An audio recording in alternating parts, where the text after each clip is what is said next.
नमस्कार, आप सभी का the world sky weather YouTube channel पर हार्दिक स्वागत है। अगले 10 दिनों में बंगाल की खाड़ी में मजबूत तीव्र सिस्टम उभरने की वजह से देश के कई हिस्सों में भारी से अति भारी बारिश की गतिविधियों में फिर से बढ़ोतरी होगी। किन राज्यों में इस तरह की बारिश संभावित है, इसका पूरा विश्लेषण इस वीडियो में दिया जाएगा, तो वीडियो को लाइक, चैनल को सब्सक्राइब जरूर करें। तो सबसे पहले अगले 5 दिनों के मौसम पूर्वानुमान के बारे में जानकारी दें तो जो मैप आप अपनी स्क्रीन पर देख रहे हैं, यह मैप 24 जुलाई से लगाकर 28 जुलाई के मध्य देश भर में होने वाली बारिश को लेकर बनाया गया है।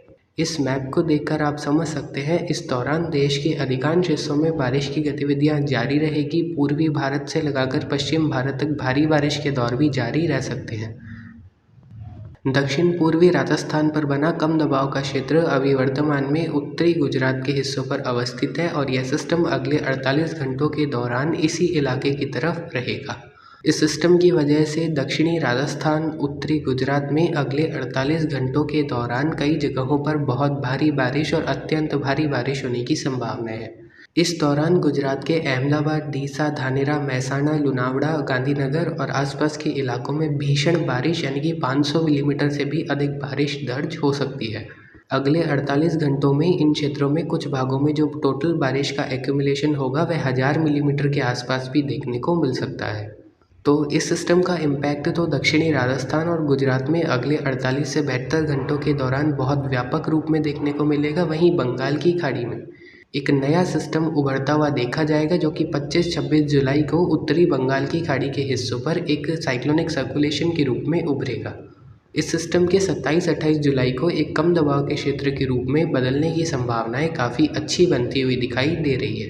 कुछ मॉडल्स के अनुसार, जो कि आइकन है, उसके अनुसार यह सिस्टम एक चक्रवाती तूफान बन सकता है। हालांकि मानसून में चक्रवाती तूफान बनना काफ़ी रेयर होता है और अभी इसकी संभावनाएं काफ़ी कम है, लेकिन हम कह सकते हैं कि 28 से 30 जुलाई के बीच उत्तरी बंगाल की खाड़ी के हिस्सों पर जो लो प्रेशर एरिया बनने की संभावना है वो डिप्रेशन की कैटेगरी तक जा सकता है।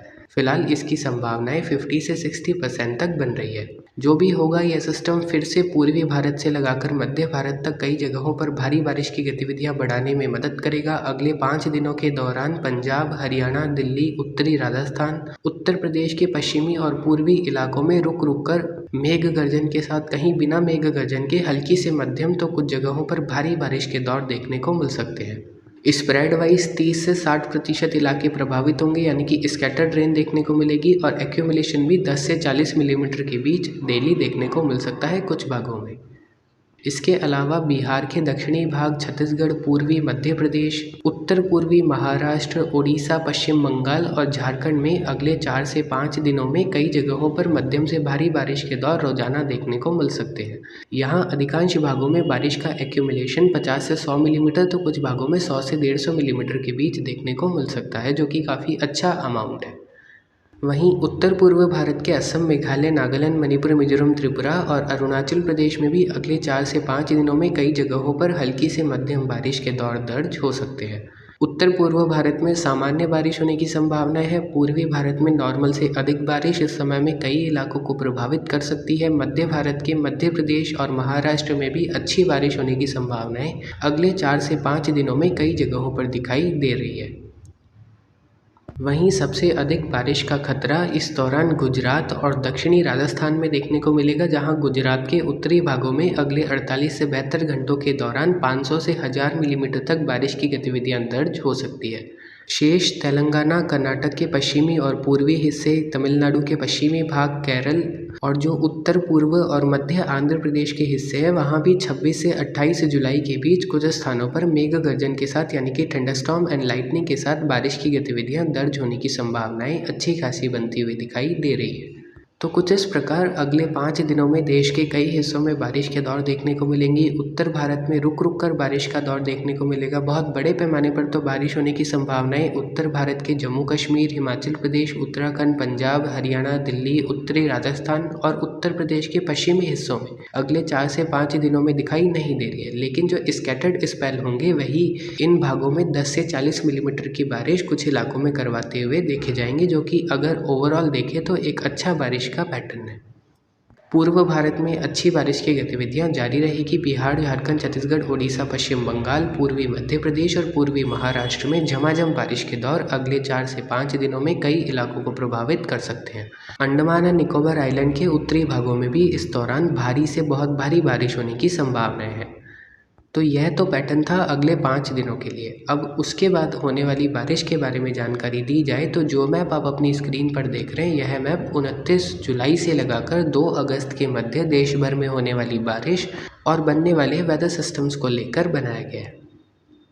इस मैप को देखकर आप समझ सकते हैं बंगाल की खाड़ी में बनने वाला सिस्टम भारत के अंदरूनी हिस्सों की तरफ आगे बढ़ेगा। उत्तर भारत में ट्रफ का प्रभाव एक बार फिर से देखने को मिलेगा, जिसकी वजह से 29 जुलाई से 2 अगस्त के मध्य के समय में जम्मू कश्मीर, हिमाचल प्रदेश, उत्तराखंड, उत्तर पूर्व भारत के असम, मेघालय, नागालैंड, मणिपुर, मिजोरम, त्रिपुरा और अरुणाचल प्रदेश के इलाके, इन सभी भागों में 29 जुलाई से 2 अगस्त के मध्य के समय में रुक रुक कर तेज बारिश की गतिविधियां दर्ज होगी। इस दौरान कुछ भागों में भारी बारिश के दौर भी दर्ज हो सकते हैं, जिसमें उत्तर पूर्व भारत में अति भारी बारिश भी दर्ज होने की संभावनाएं कुछ भागों में रहेगी। इसके अलावा पंजाब, हरियाणा, दिल्ली, राजस्थान, उत्तर प्रदेश के कई इलाकों में इस दौरान पूर्वी हवाओं का चलन बना रहेगा और कई जगहों पर रुक रुक कर मेघ गर्जन के साथ हल्की से मध्यम के साथ कुछ इलाकों में भारी बारिश के दौर जारी रहेंगे।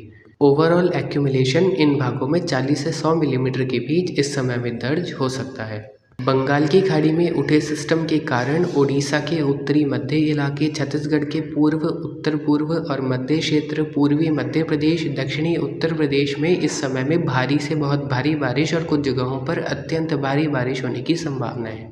एक बार फिर से ओडिशा के संबलपुर समेत भुवनेश्वर के उत्तरी भाग, बारीपाड़ा और आसपास के इलाकों में अत्यंत भारी बारिश इस सिस्टम की वजह से दर्ज हो सकती है। इसी दौरान भारत के पश्चिमी कोस्टल इलाकों में भी बारिश की गतिविधियों में बढ़ोतरी होगी। गोवा समेत पुणे और महाराष्ट्र के पश्चिमी तटीय इलाके, मुंबई समेत दहानु, पालघर के क्षेत्र, केरल के पश्चिमी तटीय इलाके, कर्नाटक के भी कोस्टल भागों में भारी से अति भारी बारिश होने की संभावना है। केरल के कोस्टल इलाकों में सीजन में पहली बार कुछ अच्छी बारिश के इंडिकेशंस मिल रहे हैं। वहीं महाराष्ट्र, तेलंगाना, आंध्र प्रदेश, कर्नाटक के पूर्वी हिस्सों में भी इस समय में कई जगहों पर थंडरस्टॉर्म एंड लाइटनिंग के साथ बारिश की गतिविधियां दर्ज होने की संभावनाएं बढ़ती हुई दिखाई दे रही है। तो कुल मिलाकर जो यह 29 जुलाई से 2 अगस्त के मध्य का समय होगा, इस समय में जो उड़ीसा, पश्चिम बंगाल, झारखंड के दक्षिणी भाग, छत्तीसगढ़ और मध्य प्रदेश के इलाके हैं, यहाँ तो भारी से बहुत भारी बारिश के दौर दर्ज होने की संभावनाएं है। वहीं जो पंजाब, हरियाणा, दिल्ली, उत्तर प्रदेश के इलाके हैं, यहाँ भी मध्यम से तेज बारिश के दौर कई इलाकों को प्रभावित कर सकते हैं। राजस्थान, गुजरात में भी अच्छी बारिश होने की संभावनाएं 30 जुलाई से 2 अगस्त के मध्य के समय में एक बार फिर से दिखाई दे रही है। वहीं उत्तर पूर्व भारत में मध्यम से भारी तो कुछ जगहों पर अति भारी बारिश के दौर इस समय में रुक रुक कर कई इलाकों को प्रभावित करते हुए देखे जा सकते हैं, जिसकी वजह से मानसून की बारिश में जो अभी कमी है उसमें और भी इजाफा होने की संभावनाएं नहीं बनेगी और ये डेफिशिएंसी अब धीरे धीरे कम होती जाएगी और सामान्य बारिश के आसपास इस समय में देश भर की औसत बारिश का आंकड़ा देखने को मिल सकता है। हालांकि अगस्त के दूसरे सप्ताह में मानसूनी बारिश की गतिविधियों में कमी होने की संभावनाएं बन रही है और अगस्त के तीसरे चौथे सप्ताह में एक बार फिर से मानसून में रिवाइवल देखने को मिल सकता है, जिसकी संभावनाएं फिलहाल 60 से 70% तक दिख रही है और आने वाले समय में इसका पूरा पूर्वानुमान आप सभी को दे दिया जाएगा। तो फिलहाल अभी की अपडेट के लिए इतना ही। आगे की जानकारी के लिए बन रहे the world sky weather channel.